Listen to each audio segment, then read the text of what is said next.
বন্ধুরা, আমার শরীরে যে ব্লাউজটা দেখতে পাচ্ছেন, এই ব্লাউজের কাটিং ভিডিও কিন্তু অলরেডি আপলোড করা হয়ে গেছে। যারা দেখেননি অবশ্যই দেখে নেবেন। এই ভিডিওর কমেন্ট বক্সে আপনারা লিংক পেয়ে যাবেন। পিন করা যে কমেন্টটা থাকবে সেই কমেন্টে ক্লিক করলে আপনারা কিন্তু লিংকটা পেয়ে যাবেন। সেখানে গিয়ে আপনারা সবটাই দেখে নেবেন। আর এখানে দেখুন ফিটিংসটা কতটা ভালো হলো। অনেকেরই কি হয়, সামনের দিকে ফুলে থাকে আর ডিপ নেকের ক্ষেত্রে শোল্ডার পড়ে যায়। এখানে দেখতে পাচ্ছেন কতটা সুন্দর ফিটিংস হলো। সামনে কতটা ভালো ফিটিংস হলো আর পেছনে দেখুন ডুরি দেওয়ার কোনো দরকার নেই। তার ডুরি দেওয়া ছাড়াও কিন্তু আপনার ফিটিংসটা একদম দুর্দান্ত হবে। তো কি করে এত সুন্দর ফিটিংসটা পেতে হয়, কাটিং কি করে করতে হয় তাও জানতে হবে, সেলাই কি করে করতে হয় তাও কিন্তু জানতে হবে। সেলাই করার সময় অনেক খুঁটিনাটি থাকে, সেটা কাটিং করার সময় বলা যায় না। তো তার জন্য আজকের রিভিউটা সবটা কিন্তু অবশ্যই দেখবেন, কোথাও কোনো স্কিপ করবেন না। তাহলে কি হয়, আপনার সমস্যার সমাধান কিন্তু আপনি কখনোই পাবেন না। তো ভিডিওটা সবটা কন্টিনিউ দেখবেন। আশা করি আপনাদের প্রিন্সেস কাট ব্লাউজে যে সমস্যাগুলো হয়ে থাকে সেটা এই ভিডিওটা দেখার পর আর কখনোই কিন্তু হবে না। তাহলে স্টেপ বাই স্টেপ যতটা সম্ভব সবটা কিন্তু আমি আপনাদেরকে বোঝানোর চেষ্টা করব। ভিডিওটা একটু ভালো করে দেখবেন। তাহলে দেখবেন ভবিষ্যতে কখনোই ডিপ নেক ব্লাউজের শোল্ডার আপনাদের পড়বে না। তাহলে চলুন দেখে নিই কি করে ব্লাউজটা সেলাই করতে হয়। প্রথমত বলে দিই ব্লাউজের আস্তর কি করে কাটিং করতে হয়। মেইন ফেব্রিক থেকে আপনাদের মিনিমাম ১.৫ সুতা বাড়তি নিয়ে আস্তরটা কাটিং করতে হয়। তার ভিডিও কিন্তু আমি আলাদা করে আপলোড করে দিয়েছি। আপনাদেরকে কমেন্ট বক্সে দিয়ে দেব। আপনারা সেখান থেকে গিয়ে আস্তর কাটিং এর ভিডিওটা সবটা দেখে নেবেন। কম আস্তর দিয়ে কি করে কাটিং করতে হয় সেটাও কিন্তু আমি সেখানে দেখিয়ে দিচ্ছি। আপনারা সেটা দেখে নেবেন। এবার দেখুন তবু আবারও একটু দেখিয়ে দিচ্ছি আস্তরটা কি করে সেলাই করবেন। আপনারা আস্তরটা কাটিং করার সময় বাড়তি কাটবেন। ১ম এ ব্লাউজের কাপড় কাটবেন। তো বাড়তি আস্তরটা কেটে সেটাকে ভেতরের দিকে চেপে দিয়ে সেলাই করবেন। যদি খুব বেশি বাড়তি হয় সেখানে আপনারা ছোট্ট করে একটা কুচি দিয়ে দেবেন। তাহলে দেখবেন আপনাদের আস্তরটা একদম পারফেক্ট হবে। যখন আপনারা এইভাবে দিয়ে সেলাই করবেন তখন কি হবে, ব্লাউজটা ধোয়ার পর ১-২ বার যখন আপনারা ওয়াশ করবেন দেখবেন ব্লাউজের আস্তর এবং ব্লাউজের কাপড় দুটো বরাবর হয়ে গেছে। আপনার আস্তর ভেতর থেকে কখনো ছোট হবে না। আস্তর ছোট হলে ব্লাউজটা পরার পর বাইরের দিক থেকে ফুলে থাকে, দেখতে ভীষণই বাজে লাগে। তো এখানে আস্তর সেলাই হয়ে গেল, তারপর বাড়তি কোথাও কোনো থাকলে সেটা কেটে বরাবর করে নেবেন। এবার দেখুন আমি এখানে হাতা সেলাই করছি। তো হাতার মধ্যে দেখুন আমি এখানে অনেকটা বাড়তি নিয়েছি। তার জন্য ছোট্ট করে কুচি এখানে আমি দিয়ে দিচ্ছি। কুচিও দিতে পারেন বা চাইলে একটু আপনারা চেপে মানে ফুলিয়ে রেখেও কিন্তু সেলাই করতে পারেন। যতখানি বাড়তি আস্তর থাকবে সবটা ভেতরের দিকে দিয়ে আপনারা সেলাই করবেন। হয়তো অনেকের প্রশ্ন হতে পারে, বাড়তি আস্তর নিয়ে যদি আমি সেলাই করি তাহলে বাইরের দিক থেকে ব্লাউজটা খারাপ লাগবে না তো? কখনোই খারাপ লাগবে না। আপনি ১-২ বার করে দেখুন আমার মতো, দেখবেন কখনোই খারাপ লাগবে না। তো দেখুন সম্পূর্ণ আস্তরের বাড়তি কাপড়টা কিন্তু ভেতরে দিয়ে কিন্তু আমি সেলাই করে ফেলেছি। কিন্তু যখন আমি ব্লাউজটা পরেছি বা যা আপনারা ভিডিও দেখেছেন, কোথাও কি আপনাদেরকে মনে হয়েছে যে আস্তর ভেতরে বেশি আছে? কখনোই মনে হবে না আস্তর বেশি আছে। তো আমি বরাবরই কিন্তু ব্লাউজের কাপড় আগে কাটি, আস্তরটা কিন্তু পরে কাটি। তাহলে আমার ব্লাউজ কখনোই সমস্যায় পড়ে না।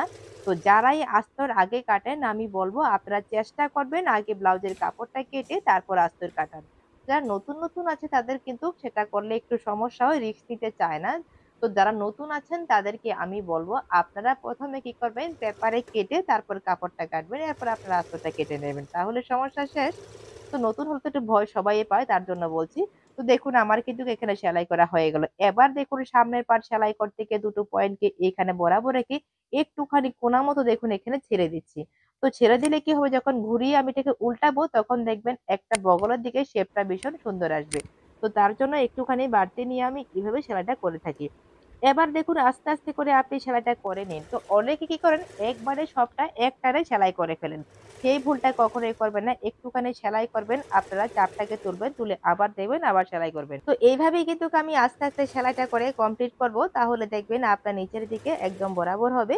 তো এখানে দেখতে পাচ্ছেন দুটো সেলাই কিন্তু আমার একেবারে বরাবর হলো। এরপর দেখুন আমরা বগলের দিকে একটুখানি চেপে সেলাই করব। দেখুন এই জায়গাতে আপনি চেপে সেলাই করবেন। যখনই এইভাবে একটু চেপে সেলাইটা করবেন তখন দেখবেন আপনার বগলে কখনোই কিন্তু ফুলে থাকবে না। বেশিরভাগ ক্ষেত্রেই কিন্তু বগলের দিকে ফুলে থাকে। কারণ বুকের তুলনায় বগলটা একটু কম থাকে সবার। তো সেজন্য এই সমস্যাগুলা হয়ে থাকে। তো যদি আপনি এইভাবে বগলের জায়গাতে একটুখানি চেপে সেলাই করে দেন তাহলে দেখবেন আপনার বগলে আর কখনোই ফুলে থাকবে না। বা চাইলে আপনি আরমহোলটাকে কমিয়েও কিন্তু কাটিংটা করে নিতে পারেন। দেখুন এখানে কত সুন্দর হয়ে গেল। এবার এই জায়গাতে হালকা একটু কাটস লাগিয়ে দেবেন। তা না হলে কি হবে, এই জায়গাতে ফিনিশিংটা ভালো আসবে না। তো এরপর চাইলে আপনি এখানে পিকোও করতে পারেন যদি পিকো থাকে। তাছাড়া চাইলে আগে থেকে আপনি আয়রনটা করে নিতে পারেন। এখানে একটা টিকেন দেব, তাহলে ফুল ভার যাদের বেশি তাদের ফিটিংসটা ভীষণ ভালো হয়। যতখানি আমাদের বাঁশ পয়েন্ট নিচের দিকে ছিল সেই জায়গাতে আমরা একটা টিকেন দেব। তাহলে ফিটিংসটা ভীষণ ভালো পাবো। দুভাঁজ করে এখানে 1/2 ইঞ্চি চিকেন দেব। তো দেখুন যেইভাবে আমি এখানে দেখাচ্ছি আপনারাও কিন্তু একইভাবে চিকেনটা দিয়ে দেবেন। এবার দেখুন বগলের দিকে যদি একটুখানি বাড়তি থাকে সেটা কেটে আপনারা বরাবর করে নেবেন।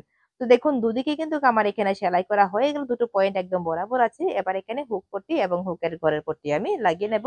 তো এখানে কোনো কাপস ব্যবহার করব না। তার জন্য দুটোকে আমি একসঙ্গে মিলিয়ে সেলাই করে নিয়েছি। তো বগলের দেখুন সেলাইটা কি করে দিলাম একটু ভালো করে আপনারা লক্ষ্য করবেন। যদি এইভাবে চেপে আপনারা বগলের দিকে সেলাইটা করেন তাহলে দেখবেন বগলে কিন্তু আপনার বাড়তি কাপড় কোথাও থাকবে না। ফিটিংসটা ভীষণই সুন্দর চলে আসবে। তো দেখুন যাদের ফুল বাট বেশি বড় তাদের কিন্তু এই সমস্যাটা বেশি হয়ে থাকে। এবার দেখুন এই যে সরু কাপড় নিলাম এটা হলো হুক পট্টি। আর যারা চওড়া কাপড় নিলাম এটা হলো হুকের ঘরের পট্টি। হুকের ঘরের পট্টি ভেতরের দিক থেকে সেলাই করে বাইরের দিকে নিয়ে আসবেন। আর হুক পট্টি বাইরের দিক থেকে সেলাই করে আপনারা ভেতরের দিকে নেবেন। দেখুন নরমালি এইভাবে সেলাই করুন। এই জায়গাতে এসে ছোট্ট করে এটা কুচি দেবেন। তাহলে যখন আপনি পট্টিটা ভেতরের দিকে ফোল্ড করবেন সেখানে কোনো টান ভাব থাকবে না। এবার একটা সেলাই দেওয়ার পর দ্বিতীয় কিন্তু আরেকটা সেলাই আপনি অবশ্যই দেবেন। এটা না দিলে কিন্তু আপনার এটা ফিনিশিং ভালো হবে না। এবার দেখুন হুকের ঘরের পট্টি দেখুন ভেতরের দিক থেকে আমি সেলাই করছি। আমি যেইভাবে সেলাই করছি আপনাকেও বলব আপনিও ঠিক একইভাবে সেলাই করবেন। তাহলে দেখবেন আপনার কখনো কোথাও ভুল হবে না বা ব্লাউজটাও আপনার ছোট হবে না।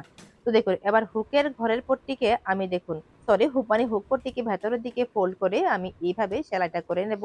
তারপর কি হবে সেখানে কিন্তু আপনি হুক পট্টিতে অবশ্যই পরবর্তী সময় আপনি হেম করে নেবেন। যদি কাস্টমারের আপনার সেটা কাজ থাকে তাহলে অবশ্যই হেম করবেন। তা না হলে কিন্তু দেখতে বাজে লাগবে। তো দেখুন এখানে কিন্তু আমার হুক পট্টি সেলাই করা হয়ে গেল। কমপ্লিট কিন্তু আমার হয়ে গেল। আর হুকের ঘরের পট্টি সেলাই করার সময় বিশেষ লক্ষ্য রাখবেন। এবার দেখুন হুকের ঘরের পট্টির জন্য আমি কি করছি এইভাবে একটা ভাঁজ করলাম। ভাঁজ করে এটাকে আরেকটা ভাঁজ করব। ১ম যেই সেলাই দিলাম ঠিক সেই সেলাইয়ের বরাবর করে কিন্তু এটাকে সেলাই করছি। তার মানে এটা কিন্তু সবটা আপনি ফোল্ড করবেন না। একেবারে ১ম সেলাইয়ের মধ্যে কিন্তু রেখে দেবেন। তা না হলে কিন্তু আপনার সেলাইটা উল্টো হবে। তো অনেকেই এই জায়গাতে এসে স্কিপ করে ফেলেন। ভালো করে ভিডিওটাকে লক্ষ্য করেন না। তার জন্য আপনাদের সমস্যাগুলো হয়ে থাকে। তো এবার দেখুন ২য় আরেকটা সেলাই কিন্তু এখানে অবশ্যই দেবেন। এই দুটো সেলাইয়ের মাঝখানে কিন্তু হুকের ঘরটা হবে। অনেকেই সেই জিনিসটা বুঝেন না বলে অনেকটা ভুল করে ফেলেন। ছোট ভুলগুলা কিন্তু ব্লাউজের ফিটিংস এর জন্য অনেক ক্ষতি হয়। পেছনের পাটে আস্তর লাগিয়ে আমি কোমরের টিকেনটা কিন্তু দিয়ে দিয়েছি। তো দেওয়ার পর দেখো এবার পেছনের পাট এবং সামনের পাট নেব। নিয়ে আমি শোল্ডার এখানে জয়েন করছি।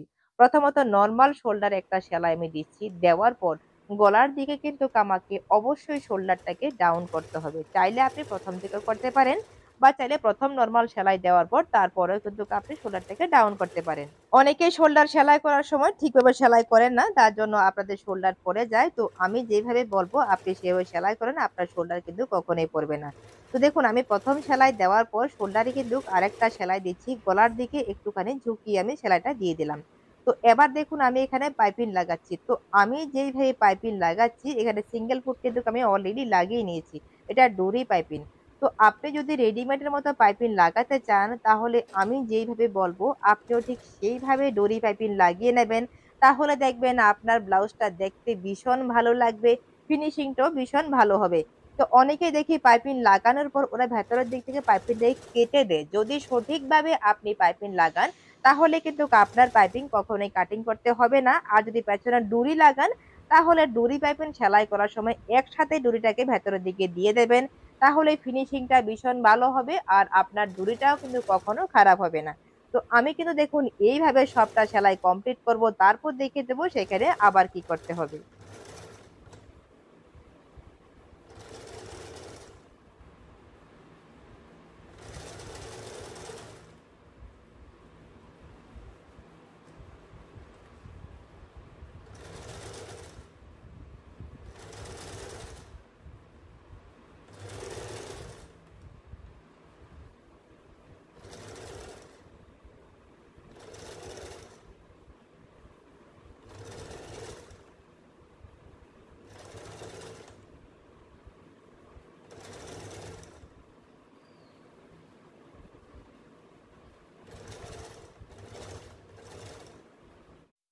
ডুরি পেপার সেলাই করার পর ভেতরের দিক থেকে শুধুমাত্র ব্লাউজের গলার কাপড়টাকে আপনি হালকা কাট লাগিয়ে দেবেন যেভাবে নরমাল পট্টি লাগালে আমরা কাট করে থাকি এখানেও আপনি একইভাবে কাট লাগিয়ে দেবেন। তবে মনে রাখবেন এখানে কিন্তু পাইপিং আপনি মোটেও কাটবেন না, কোথাও কোনো পাইপিং কাটার দরকার নেই।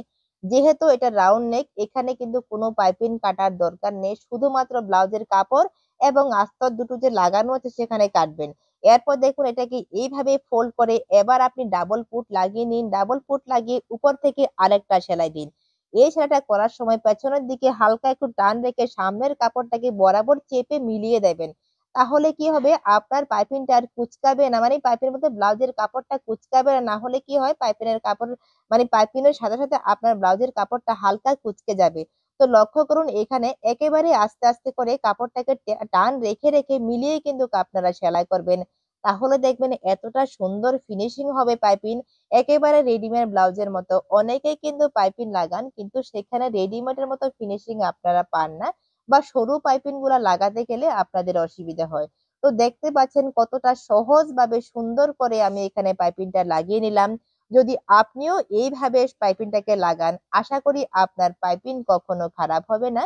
তো পেছনের ডিজাইন বলতে আমি একটুখানি মটকা গলার মতো দিয়েছিলাম, সেটা কিন্তু কাছে খুব বেশি কিন্তু দেইনি। দেখতেই পাচ্ছেন কতটা সুন্দর পাইপিং এখানে আমার তৈরি হয়ে গেল।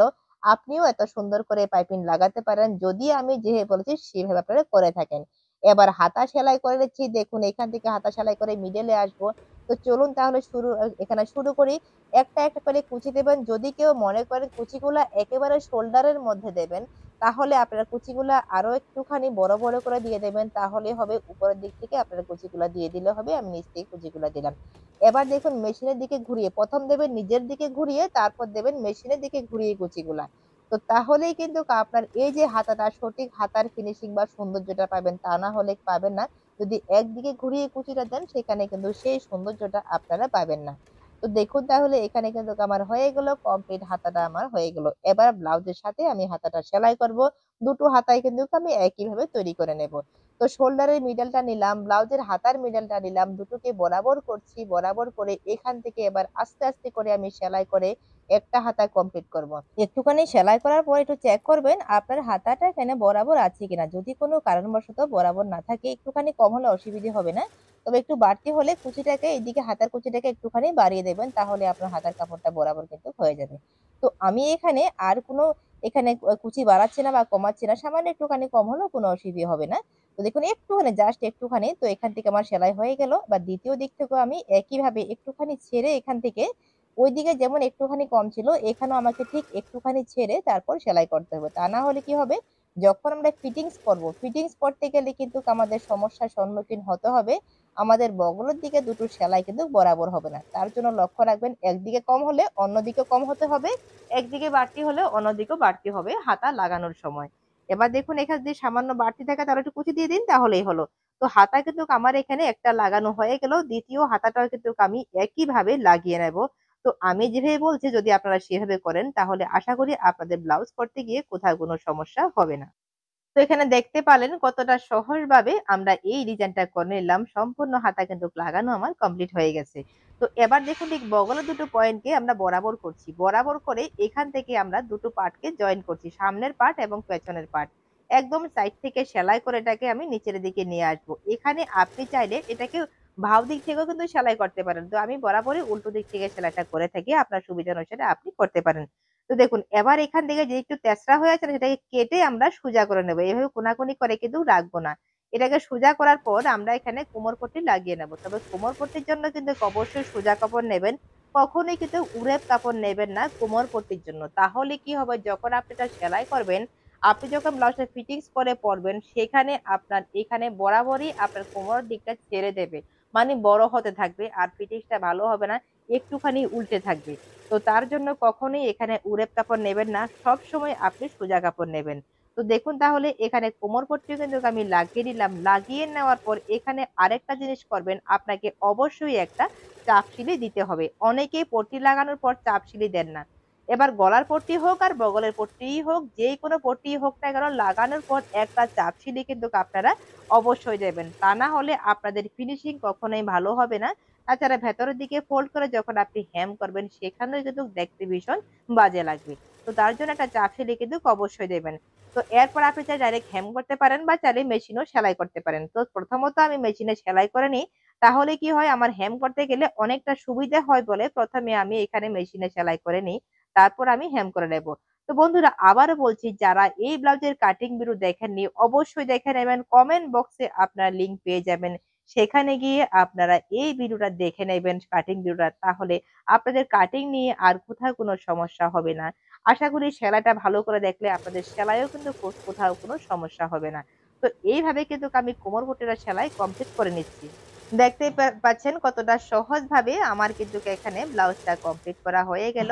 আপনারাও কিন্তু একইভাবে ব্লাউজটাকে কমপ্লিট করে নেবেন। এরপর ফিটিংস করার পালা। যতখানি আপনার আপার চেস্ট আছে তার থেকে আপনি হাফ ইঞ্চ বেশি নেবেন। যাদের ব্লাউজের সাইজ ভীষণ বড়, খুব হেভি বাস্ট, তারা কি করবেন 1 ইঞ্চ বেশি নেবেন। কোমরে কোনো এক্সট্রা নেবেন না। আর হাতার মুহুরি আপনার যা আছে তা নেবেন। নিয়ে দেখুন ঠিক এইভাবে আপনি ফিটিংসটা করে নেবেন। তাহলে চলুন ফিটিংসটা করে নিই। তো ফিটিংসটা করার পরে এখানে দেখুন যে বাড়তি কাপড়টা হলো সেটাকে আমি নিজের মতো করে কেটে নিচ্ছি। যতখানি আপনি ভেতরে রাখতে চান রেখে বাড়তিটা আপনি কেটে দিন। তাহলে দেখুন এখানে আমার ব্লাউজটা কিন্তু সম্পূর্ণ কমপ্লিট। শুধুমাত্র হুক এবং হুকের ঘর করলেই আমার ব্লাউজটা রেডি। তো বন্ধুরা আশা করি বুঝতে পেরেছেন কি করে ব্লাউজটা সেলাই করতে হয়। যদি কোথাও কোনো সমস্যা হয় কমেন্টে কিন্তু অবশ্যই জানান। ভিডিওটা দেখার জন্য সবাইকে অসংখ্য ধন্যবাদ। ভালো থাকবেন, সুস্থ থাকবেন। Bye bye.